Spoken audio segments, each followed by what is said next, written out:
ব্যক্তিগত অভিজ্ঞতা, বাংলাদেশ চালায় আসলে আমলারা। এবং এই যে সরকার তো চেঞ্জ হয়, 5 বছর 10 বছর পর পর সরকার চেঞ্জ হয়ে যায়, কিন্তু এই আমলারা তারা কিন্তু 10 বছর 20 বছর 30 বছর পর্যন্ত ওই সচিবালয়ের 4 দেয়ালের মধ্যে থাকে এবং তারা কিন্তু ওই সচিবালয়ের ভিতর থেকে বাংলাদেশটাকে চালায়।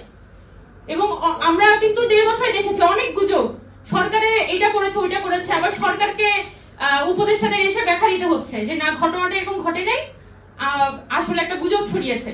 কেন? আমলারাই হচ্ছে যে ঘটনাটা টুইস্ট করে দিত, টুইস্ট করে সরকারকে নানানভাবে বিপাকে ফেলতো।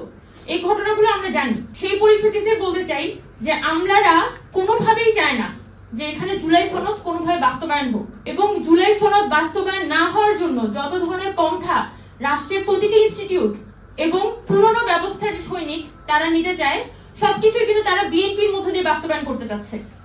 এবং এই পুরনো ব্যবস্থা নানানভাবে কিন্তু তারা বিএনপির উপর জেগে বসেছে। কিন্তু বিএনপি যেটা বুঝতে পারছে না, বা হয়তো বুঝতে পারছে, তারা এটা স্বীকার করতে যাচ্ছে না যে এটা 1990 সাল না, এটা 2008 সাল না, এটা 2024 সালের একটা অভ্যুত্থানের মধ্য দিয়ে তৈরি হওয়ার একটা বাংলাদেশ। তারা যদি মনে করে থাকে, বা আমাদের যারা মন্ত্রী এমপিরা আছেন বা আমাদের যিনি প্রধানমন্ত্রী আছেন তার কানের কাছে যদি কেউ এই বুদ্ধি পরামর্শ দিয়ে থাকে যে জুলাই সনদকে বাইপাস করে তারা আসলে সরকার টিকিয়ে রাখতে পারবে, তারা আসলে ভুল মনে করছে। বাংলাদেশ একটা বড় ধরনের সাংবিধানিক সংকটের দিকে পা বাড়াবে, একই সাথে জুলাই সনদ যদি বাস্তবায়ন না হয় বাংলাদেশ একটা বড় ধরনের রাজনৈতিক সংকটে পড়তে যাচ্ছে। এবং আমি মনে করি যে বিএনপি কে মানুষ এই কারণে ভোট দিয়েছে, কারণ মানুষ মনে করে যে বর্তমান যে সংকটের মধ্যে আমরা আছি এটা থেকে উত্তরণ করা শুধুমাত্র বিএনপির পক্ষেই সম্ভব। গণভোটে প্রায় 70% হ্যাঁ ভোটের মধ্য দিয়ে না ভোট পড়েছে 2.5 কোটি, সেই জায়গায় হ্যাঁ ভোট পড়েছে অলমোস্ট 5 কোটি, তার মানে অলমোস্ট দ্বিগুণ।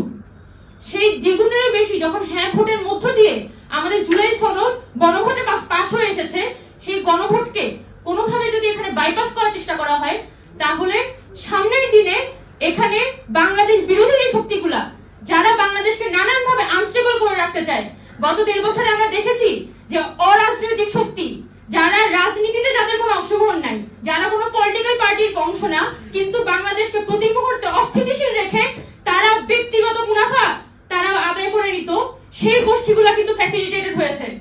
কেন হয়েছে? এই সংস্কারের কথা বলে, যে বিএনপি সংস্কার চায় না, গণতন্ত্রপন্থী দলগত সংস্কার চায় না, এবং সংস্কার চাইলে, এবং সংস্কার কারা চায়? যারা দেশটাকে নানানভাবে আনস্টেবল করতে চায়। এই ফর্মে একটা ন্যারেটিভ আসলে দেশের মধ্যে ছড়ানো হয়েছে। এখান থেকে মুক্তি পাওয়ার জন্য আমাদের এই জুলাই সনদ আমাদের দেশের যে একটা কাঙ্ক্ষিত সংস্কার, আমাদের এই যে প্রত্যেকটা ইনস্টিটিউশনাল রিফর্মেশন, সেই রিফর্মেশনের পথেই আসলে বাংলাদেশকে হাঁটতে হবে। এবং আমাদের বিদ্যমান যে রাজনৈতিক দলগুলো যারা ক্ষমতায় আছে বা যারা বিরোধী পক্ষে আছে, তারা যত দ্রুত বুঝতে পারবে যে বাংলাদেশের বর্তমান সংকট উত্তরণের একটাই উপায় সংস্কার এবং জুলাই সনদের বাস্তবায়ন। সকালবেলা সম্ভবত শুনতে পেলাম যে রাষ্ট্রপতি যিনি শাহাবুদ্দিন চুপ্পু, যিনি প্রায় 1.5 বছর গৃহবন্দী ছিলেন, ওনার ভাষ্য উনি গৃহবন্দী ছিলেন, ডক্টর মোহাম্মদ ইউনূস তাকে নাকি ঘর থেকে বের হতে দেন নাই, তার বিএসএ টিএসকে নাকি তার থেকে সরিয়ে নেওয়া হয়। তো শাহাবুদ্দিন চুপ্পু, আমি যেটা শুনতে পারলাম যে ওনাকে নাকি রাষ্ট্রপতি বহাল রাখার চিন্তা করা হচ্ছে। প্রথম কথা, যেদিন 5 আগস্টে শেখ হাসিনাকে এই দেশ থেকে তাড়িয়ে দেওয়া হয়, সেদিন কিন্তু চুপ্পুরও চলে যাওয়ার কথা ছিল। চুপ্পুর তো এখানে থাকার কোনো প্রকার নৈতিক ক্ষমতা কিন্তু তার নাই।